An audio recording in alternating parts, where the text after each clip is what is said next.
Hi hello అండి, welcome to my world of books and blogs. First time నా channel చూస్తున్నట్టయితే please subscribe చేసి పక్కన బెల్ ఐకాన్ని క్లిక్ చేయండి. దానివల్ల నోటిఫికేషన్ ఇమీడియట్గా వస్తుంది. హాయ్ అండి, ఈరోజు చందమామ కథలు చాలా రోజులైంది కాబట్టి ఈరోజు ఒక చిన్న చందమామ కథ. అదేంటంటే జీవహింస. ఒకప్పుడు కోసల దేశాన్ని ఉగ్రసేనుడు అనే రాజు పాలించేవాడు. అతనికి వేటంటే ఎంతో ఇష్టం. వారానికి 2 పర్యాయాలు అడవిలోకెళ్ళి పులులు, సింహాల్లాంటి క్రూరమృగాలనే కాక జింకల్లాంటి సాధు జంతువుల్ని, హంసలు, నెమళ్ళు లాంటి అందమైన పక్షుల్ని సైతం, మూగజీవాల పట్ల జాలి, కనికరం అనేవి అతడిలో ఏ కోసానా ఉండేవి కావు. ఫలితంగా మృగాలు అంతరించిపోతున్నాయి. పక్షి జాతి కనుమరుగైపోతుంది. యథా రాజా తథా ప్రజ అన్నట్లు జనులు కూడా అతని బాటలో నడవడంతో ఆ రాజ్యంలో ఎక్కువగా మాంసపు అంగళ్ళు వెలిశాయి. మహారాజు ప్రవర్తనకు ఎంతగానో బాధపడేవాడు మహామంత్రి మహేంద్రుడు. చిన్న చిన్న జీవరాశుల పట్ల ప్రేమ కలిగి ఉండాలని సందర్భం వచ్చినప్పుడల్లా రాజగారికి హితబోధ చేసేవాడు. అతడి మాటలు మహారాజు మనసుని ఏమాత్రం కదిలించలేకపోయాయి. ఇలా ఉండగా ఓ మారు చిదానంద స్వాముల వారు దేశాటన చేస్తూ ఆ దేశంలోకి అడుగుపెట్టారు. అక్కడ జరుగుతున్న జంతువధను చూసి చలించిపోయారు. అతని రాకను గమనించిన మహేంద్రుడు స్వాముల వారిని దర్బారుకు తీసుకెళ్లాడు.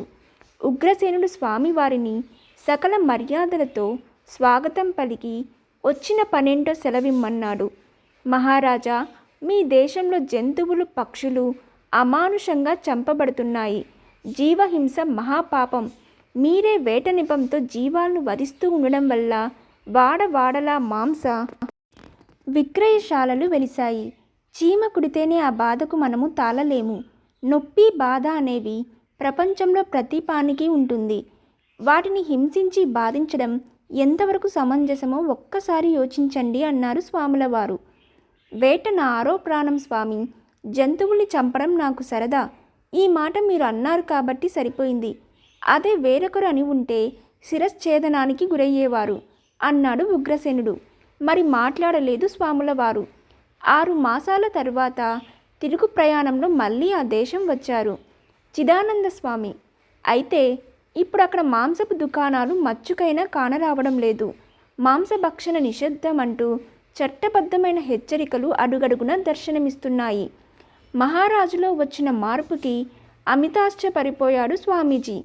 అదే మార్గం గుండా పల్లకిలో వస్తున్న మహేంద్రుని పలకరించి రాజుగారిలో వచ్చిన ఆకస్మిక మార్పుకు దోహదపడ్డ సంఘటన ఏమిటని ప్రశ్నించాడు స్వామీజీ.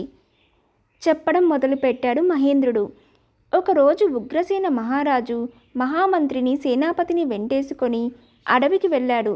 ఎన్నో జంతువుల్ని, పక్షుల్ని చంపాడు. చంపిన జంతువుల కళేబరాల్ని సైనికులకి అప్పచెప్పి వెనుతిరిగాడు. త్రోవలో రాజుగారికి దాహం వేయడంతో ఓ చెరువు వద్ద గుర్రం దిగి దప్పిక తీర్చుకొని చెట్టు కింద విశ్రయించాడు. ఆ ప్రదేశంలో 4-5 పూరి గుడిసెలు ఉన్నాయి. ఒక గుడిసె ముందు 2 కోళ్లు ఊసులాడుకుంటున్నాయి.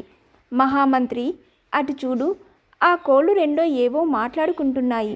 వాటి భాష తెలిస్తే అవేం మాట్లాడుకుంటున్నాయో మనకు కూడా తెలిస్తే బాగుంటుంది కదూ అన్నాడు ఉగ్రసేనుడు. మహారాజా, నాకు పక్షి భాష తెలుసు అన్నాడు మహేంద్రుడు.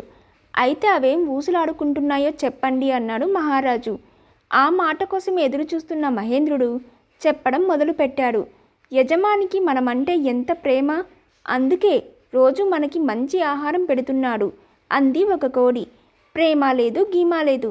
తిండి బాగా పెడితే మనం బాగా బలుస్తామని, అప్పుడు మనల్ని కోసుకు తినొచ్చని వాడి ఉద్దేశం. మొన్నటికి మొన్న వరకు మన మధ్యలో తిరిగే చుక్కల కోడి ఏమైందనుకుంటున్నావు? వాడి చంపుకు తిన్నాడు. అలాగా? అయితే మనం ఎటైనా పారిపోదాం. ఎక్కడికెళ్ళినా మనుషులుంటారు. మనం వాళ్లకు తెరగా దొరకడంతో వెంటనే చంపుకు తింటారు. ఇక్కడే ఉంటే మరికొంత కాలమైనా అతడు పెట్టే తిండి తిని బతికి మనకు తిండి పెట్టిన వాడికే జీవితాన్ని అర్పించుకుంటే మేలు అన్నదని చెప్పేసరికి మహారాజు గుండె కరిగి ఆనాటి నుంచి వేట మాంస భక్షాలపై నిషేధం విధించాడని చెప్పాడు. ఆ మాటలకి స్వామీజీ సంతోషించాడు. ఇంతటితో జీవహింస అనే చందమామ కథ సమాప్తం.